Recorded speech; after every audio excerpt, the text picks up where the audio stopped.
Bienvenue dans le podcast de ceux qui veulent changer de vie grâce à la programmation.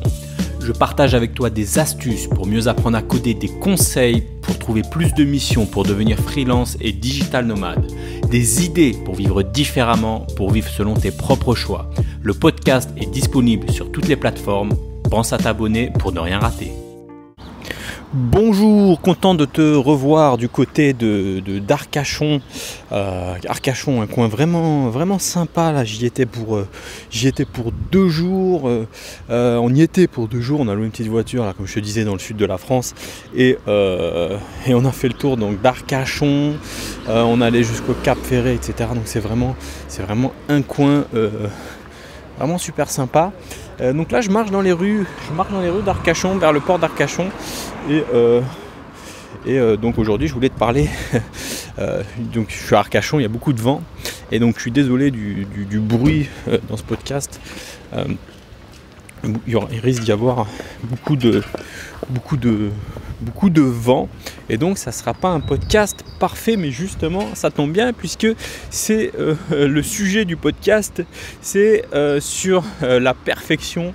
Fuck la perfection, je vais l'appeler ce podcast parce qu'il y en a marre de la perfection, tu vois. Le problème de la perfection, c'est la perfection, on t'en parle depuis que tu es tout petit, depuis que tu es à l'école. Alors sans te le dire directement, on ne te dit pas oui, il faut que tu fasses quelque chose de parfait, mais inconsciemment, enfin, on t'engueule si jamais ton devoir n'est pas parfait, on t'engueule si jamais tu ne fais pas un exercice parfait, si ton contrôle n'est pas parfait, si tu n'as pas une note parfaite à ton cours, à ton examen, etc. Tu vois, tu es noté, tu vois, sur une échelle de temps à temps, et puis parfois on t'engueule si c'est pas parfait. Alors ça, c'est une culture, là, attention, il y a un camion qui passe, culture très française, hein. C'est très de chez nous, ça, ce côté, le côté perfection. Si tu fais pas, c'est mal, tu vois, on te montre du doigt, on t'engueule, tu vois, on te crie dessus presque si c'est pas parfait, tu vois. Moi, je me souviens d'un prof, je crois que c'était un prof de maths qui m'avait fait passer au tableau, tu vois, limite il m'avait, et sur un truc que je comprenais pas, tu vois, et puis j'étais bonne foi, tu vois, le truc, sérieux, je comprenais pas, quoi, tu vois, et le mec, c'était limite, il m'avait, c'est même pas limite, il m'avait affiché devant tout le monde, il m'avait gueulé dessus, tu vois, il me dit, non mais c'est inadmissible, qu'est-ce que tu fous dans cette classe, tu devrais pas, et limite, tu devrais pas être là, tu devrais pas être dans cette classe. Il m'avait gueulé, j'étais passé au tableau, il m'avait affiché devant tout le monde, je m'étais vraiment senti mal.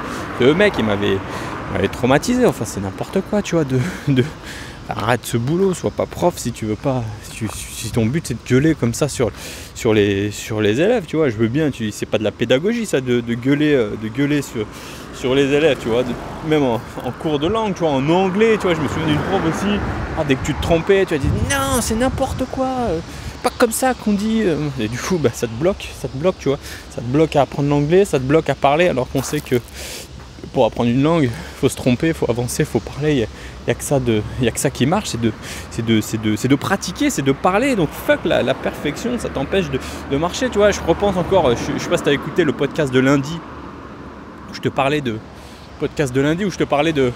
je suis allé dans un château, hôtel château, super beau et tout, tu vois, et je voulais absolument manger, tu vois, dedans, et le mec, je parlais avec le restaurateur, enfin un des serveurs, je crois. Et je lui dis, voilà, je comprends pas, je voulais absolument manger, ça a l'air bon, enfin voilà, je voulais pas faire quelque chose et tout. Et le mec, il en avait rien à foutre, il avait aucune empathie. Il était obsédé par sa perfection, sa vision de la perfection, tu vois. Il pensait pas au mécontentement client, il pensait pas au fait que j'allais être déçu, il avait aucune empathie, il s'en foutait. Lui, ce qu'il me disait, je m'en souviens encore, il m'a dit, ah non, nous, on ne fait pas du...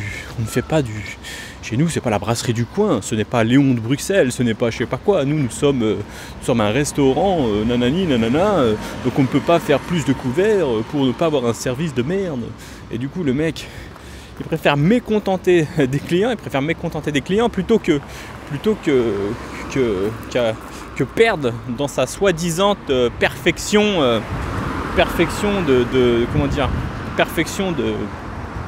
de service. Alors évidemment, t'as pas envie d'aller dans un resto et avoir un service de merde, donc t'as envie qu'il y ait un minimum de qualité, mais je suis pas sûr que rajouter une table dans un resto, en plus ils avaient largement la place, tu vois.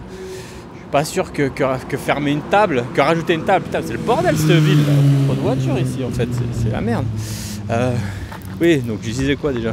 Je suis pas sûr qu'à rajouter une table par-ci par-là, ça lui fasse baisser sa fameuse qualité, sa perfection de service, etc. Donc il préfère mécontenter des clients plutôt qu'avoir un service parfait. Donc je trouve que c'est un peu dommage cette manière de penser. Bon, ensuite, je sais pas, la perfection. Moi je reçois par exemple, tu vois, j'ai un de mes premiers tutos PHP, tu vois. Alors ça me fait marrer. J'ai un de mes premiers tutos PHP où dans ce tuto PHP, on me dit, tu sais, je crois qu'il alors moi je fais pas du code PHP, je suis pas dev PHP, enfin je suis pas dev PHP, je suis développé un peu en PHP parce que je pense que tout le monde devrait savoir développer en PHP, donc je fais un peu de dev PHP et je crois qu'à 6 ou 10 minutes on me dit, tu vois, je fais une erreur à un moment, tu vois, je me souviens plus de la syntaxe, c'est en PHP, tu mets crochet, chevron là, point d'interrogation, PHP, et tu mets ta syntaxe, enfin bref, un truc comme ça. Et à un moment, moi je suis pas dev PHP, je fais un tuto comme ça, je me souviens plus du truc, tu vois, donc je cherche sur Google, tu vois. Sur Google, tu connais pas, qu'est-ce que tu fais? Tu cherches sur Google comment première instruction PHP ou un truc comme ça, tu vois. Et les commentaires des gens, ce qui me fait marrer, c'est qu'il y en a plein qui disent « Oh, ton tuto, cette vidéo, elle était si bien, dommage que tu sois trompé à la ligne, à la 7e minute, t'aurais dû couper, tu sais, comme s'il faut couper, il faut masquer l'imperfection, il faut cacher le fait que ça soit parfait, tu vois, il faut pas montrer, tu vois, il faut cacher ça, il faut pas montrer aux gens que tu ne connais pas tout, tu vois. Et le plus important, franchement, est-ce que c'est connaître une syntaxe que tu as oubliée d'il y a quelques années, ou c'est de comprendre comment fonctionne le langage PHP? Donc ça, c'est un truc qui me fait assez marrer, tu vois, sur ces commentaires. C'est les gens qui regardent sur YouTube, ils veulent, ou à la limite ils attendent l'erreur pour te tomber dessus, pour te dire hop, t'as fait une erreur là, oh moi je connais, toi tu t'étais nul, tu vois, ou je sais pas c'est quoi ce délire avec la perfection, tu vois. Alors que moi, si je vois un YouTuber, quelqu'un qui fait un truc dans son domaine et qu'à un moment il dit tiens hop, bah je ne trouve pas, ou j'ai un problème, ou je bug sur telle chose, voilà comment je résous ce problème, tu vois, voilà comment je résous ce problème, bah, ça m'intéresse plus que la solution finalement, tu vois. Je pense que c'est plus important la manière logique de résoudre un problème plutôt que la solution en elle-même, tu vois.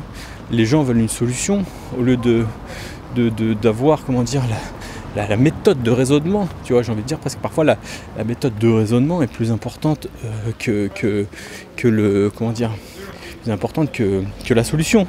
Ah, je vais te sortir une punchline je crois que c'était de Booba, qui disait, c'était quoi déjà?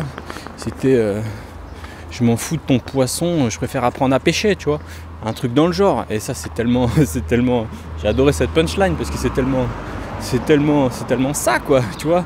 Je préfère pas qu'on me donne du poisson, je préfère apprendre à pêcher. Ça veut dire quoi? Ça veut dire je ne veux pas avoir une solution toute prête. Je veux pas avoir, tu vois, je veux pas que tu me donnes une solution directe, toute faite, toute finie, toute pré-mâchée. Moi, je veux apprendre à pêcher. Je veux savoir comment on pêche le poisson, tu vois. Parce que si tu me donnes un poisson, bah ok, j'en ai un. Mais si je sais pêcher par moi-même, eh ben, je peux en attraper des tonnes de poissons, tu vois. Et bah cette punchline, tu vois, je pense qu'il y en a plein qui devraient la retenir. Enfin bref, tu sais, pareil sur les startups, si tu regardes les startups, bien sûr qu'elles sont pas parfaites. Les startups, elles commencent, on leur dit de commencer avec un PMV, Product Minimum Viable. Ça c'est quoi? Ça vient du Lean Startup, ça vient des techniques américaines. En France, on est sur des techniques, tu sais, techniques à l'ancienne, des techniques d'ingénieurs. C'était quoi t'as des méthodologies, tu vois, qui sont françaises par rapport aux méthodologies anglo-saxonnes. Les méthodologies françaises à l'ancienne, là, tu vois, les méthodologies, tu vois, un peu de cycle en V, tu vois, on fait une analyse pendant des années, on étudie tous les besoins, on étudie tous les cas possibles. Alors t'analyses ça pendant des années et après tu te mets à coder. Sauf que entre le moment où tu te mets à coder, ou plutôt à réaliser l'objet, et le moment où tu viens de commencer, où ton projet a commencé, il s'est passé 5 ans, et entre 5 ans, bah, s'il faut à la fin tu sors un produit qui est plus en phase avec le marché, tu as perdu 5 années. C'est très français ce genre de truc, et ça aboutit au fait qu'on n'arrive pas à sortir des startups au niveau des startups américaines. Alors Heureusement que dans la culture startup, ça n'existe plus ça maintenant, en 2019, ça a bien changé, tu vois. Mais voilà, à l'époque, c'était ça, c'est quand tu concevais une société, une start-up, une boîte, c'était tu conçois, t'analyses les risques et tout, etc. avant de pondre ton truc. Mais moi, je me rappelle quand j'ai appris à coder, quand j'ai appris à coder en Java. Enfin, quand j'ai commencé mes premières missions, tu vois, j'avais peur de pas savoir coder, j'avais peur de faire des erreurs, tu vois. Donc j'étais en mode, j'osais pas coder. Je pense que je peux faire ça, tu penses que je peux faire ce, tu vois, tu penses que je devrais faire comme ça. Et le mec il me disait vas-y. Heureusement que je suis tombé sur un mec cool qui m'a dit vas-y mec, code et après on verra, tu vois. On corrigera les erreurs petit à petit, tu vois. Mais moi je me souviens, j'étais un peu apeuré, tu vois. J'étais là en mode putain, mais si je code ça, c'est pas peut-être la bonne manière, il faut peut-être que je code différemment, peut-être qu'il faut que je code, je sais pas, il faut que je demande et tout, alors qu'en fait, putain, mais il faut arrêter de... Tu vois, c'est la perfection qui nous paralyse. Alors, si j'ai un conseil à te donner, si t'es codeur, code tout simplement, n'aie pas peur de coder mal. Au début, tu codes et il n'y a que comme ça que tu progresses, tu vois. Tu codes tout le temps, et puis c'est comme ça que ton niveau va progresser. Tu sais, c'est comme moi, mes vidéos au début, j'étais très nul. Et d'ailleurs, c'est toujours, c'est pas top non plus, mais au moins je m'améliore à force de faire des vidéos. Au début, tu vois, j'étais complètement paralysé, et puis à force de répéter, ça va mieux. Et c'est pareil pour les podcasts, ça va de mieux en mieux, tu vois. Et c'est quoi? C'est la pratique, c'est l'exercice, tu vois.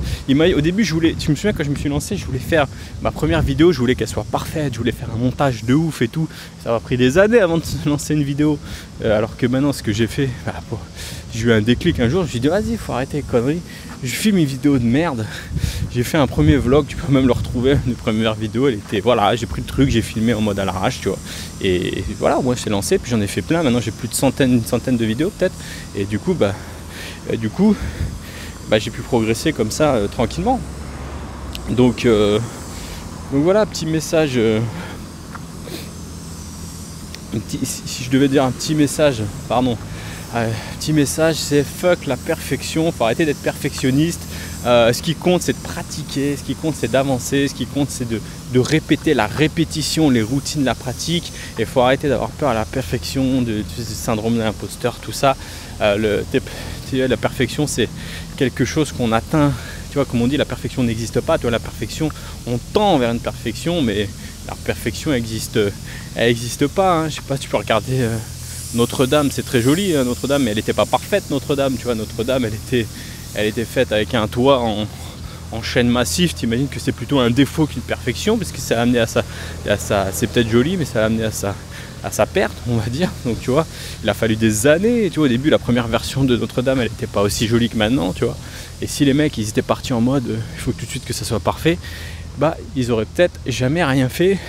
Donc voilà, je voulais terminer là-dessus. Je te dis à bientôt pour un prochain podcast. Salut. Si tu as aimé cet épisode, pense à mettre un avis sur Apple Podcast. Cela te prend 1 minute, tu n'auras à le faire qu'une seule fois et cela m'aidera à le faire connaître. Si tu veux continuer l'aventure des codeurs nomades avec moi, bien sûr, abonne-toi.